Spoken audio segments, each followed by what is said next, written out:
जय श्री राम महाराज जी। जय श्री राम। मेरा ये प्रश्न है कि अच्छे काम करते हुए दुख क्यों आ जाते हैं? आइए, आपका प्रश्न है कि अच्छे कार्य करते हुए भी आपत्तियां क्यों आती हैं। तो देखिए, उन बातों का हमारे लिए पता नहीं रहता है जो पूर्व में हो चुका है।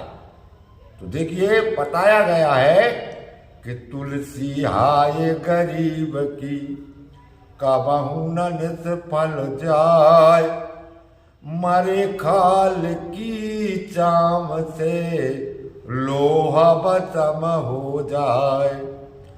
कभी कभी जब वो व्यक्ति सामर्थ्यवान होता है तब किसी गरीब को सता देता है, उसकी जो हाय होती है, निकलती है, वो कभी निष्फल नहीं जाती है।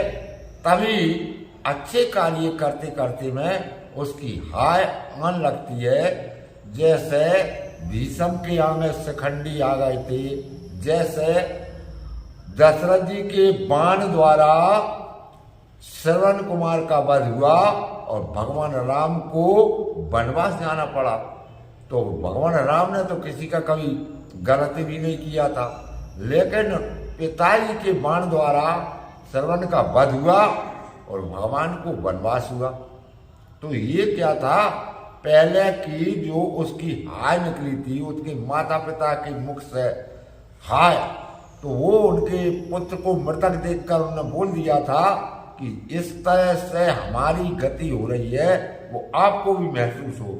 इसीलिए किसी को व्यर्थ में नहीं सताना चाहिए। वो अगर आपसे कम सामर्थ्य में है, कम ताकत में है, कम धन में है, उसके लिए जो सता देते हैं, उनकी हाय बढ़ते बढ़ते में भी पैर पकड़ के नीचे पटक देती है उनकी हाय। तो ये जो दोहा का अर्थ बता रहा हूं कि जो पहले मशीनरी युग नहीं था, तब चामड़े की वो फूंकनी बनाई जाती थी, पंखा बनाया जाता था और लोहार अग्नि में रखकर उस फूंकनी को देता था। फूंकनी के चलते ही इतनी जोर से अग्नि प्रज्वलित होती थी कि वो लोहा गल के पानी हो जाता था। वो हाय यानी मरे खाल की चाम से लोहा भस्म हो जाए। तो इसका मतलब यही है कि गरीब की हाय मरे हुए चामड़े की भी हाय दूसरे का अरिष्ट और नष्ट कर देती है। तो जिंदगी तो कर्म की ठहरी। अगर आपने किसी दीन को सता दिया तो दीन जो है अकेले में जाकर दीन बंधु जिसका नाम है, उससे अगर उसने रो के कह दिया तो दीन बंधु के कान में अगर पड़ गई ये बात कि दीन सताए जाते हैं और मेरा नाम है दीन बंधु, वो यानी गरीबों का भाई भगवान है, अगर उसने सुन ली तो वो कितने भी पहाड़ हो उनको पछाड़ देगा, क्योंकि दीन बंधु भगवान का नाम है। वो जो दीन है वे भगवान के बिल्कुल निकट रहने वाले हैं। जो दीन होती है, जो गरीब होती है, जिनके पास कोई आय नहीं, साधन नहीं, जिनके पास कोई साधन नहीं है, वो व्यक्ति उनकी छीना चपटी ना करके उनको सदा दे देना चाहिए। आपसे बन जाए उतना उनको मदद करे तो आपके भी बंद भाग के ताले खुल जाएंगे। ये यथार्थ बात है, इसमें कोई संदेह नहीं है।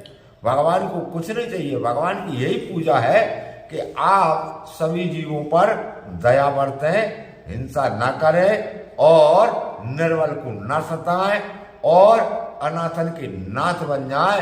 तो भगवान आपके कार्य भी करेंगे और उनको भी सहारा मिलेगा। उनकी दुआ आपको बहुत काम की है। जो आपके भाग में भी नहीं है वो भी आपके भाग में हो जाएगा।